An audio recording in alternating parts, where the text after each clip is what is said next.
Hi everyone, I want to tell you about a great realistic fiction book that I've recently read called Woof, and it's by Spencer Quinn.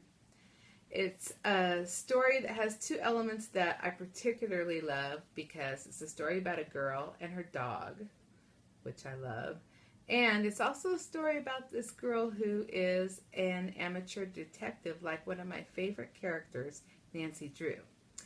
This girl's name is Birdie Go. And unless you're from the South, especially from Louisiana, you might not realize that Birdie Go would be written like this, Birdie Go, because it's very Cajun.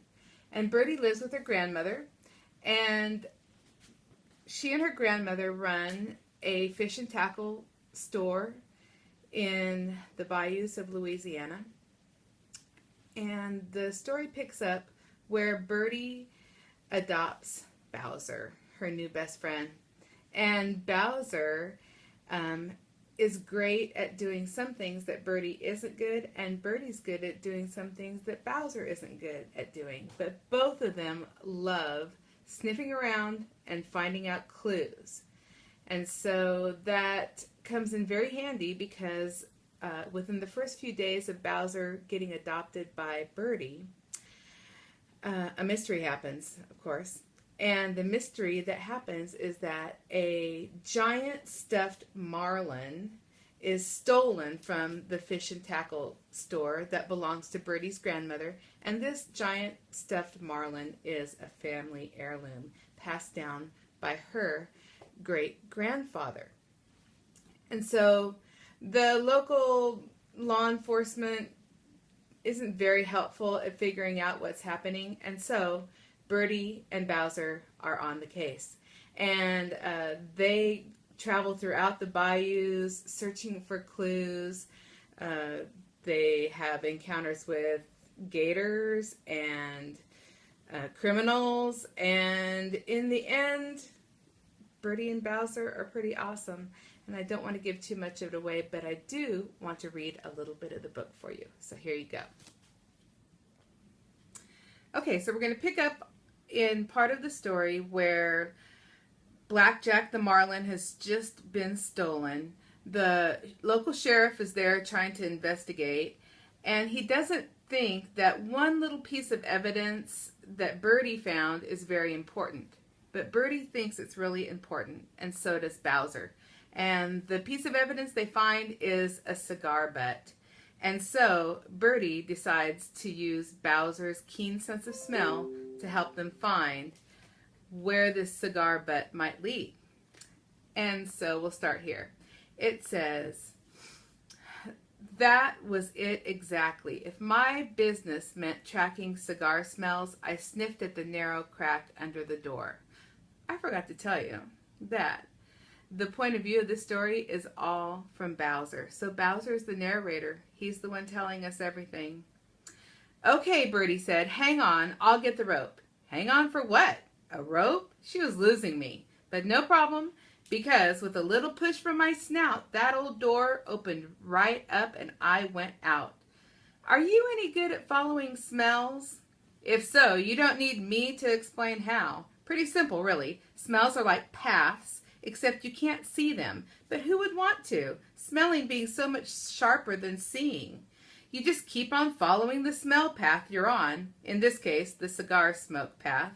It led me past the sheriff's cruiser with the big blue light on top and down to the road." "Bowser!" Birdie ran up behind me. "What are you thinking?" I turned to her. What was I thinking? For a moment it wouldn't come to me. "Sit," Birdie said. No, that wasn't it. No way I'd been thinking about sitting. I'd been thinking about cigar smoke. I started to turn back toward the road. "Bowser, sit!" But I didn't want to sit. And I'm not the kind of dude who just simply sits when any Tom, Dick, or Harry tells me to. Be nice, sit. But this wasn't any Tom, Dick, or Harry. It was Birdie. I sat. She knelt in front of me. "What a good boy!" She kissed my nose. No one had ever done that before, not in my whole life.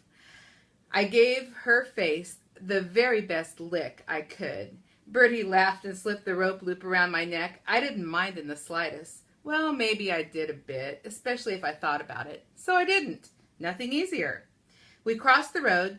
This isn't a busy road, Bowser, she said, but we still need to look both ways, or something like that. I wasn't really paying attention on account of the fact that I now found myself smack in the middle of the cigar smoke path.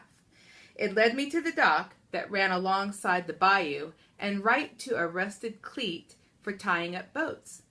There was no boat tied there at the moment, but what did I find lying on the rough wood of the dock?